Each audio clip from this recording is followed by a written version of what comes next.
Եթե մենք չունենանք պետություն և պետականություն, մենք չենք կարող ունենալ եկեղեցի։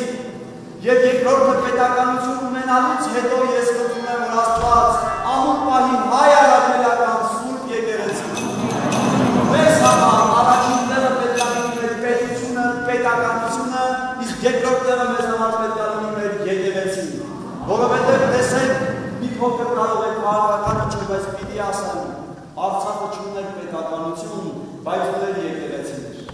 Պետականություն չունենալու հետևանքով մենք կորցրեցինք մեր եկեղեցիները և նաև այն իրավունքը, որ այնտեղ մենք Աստծուն պաշտեինք։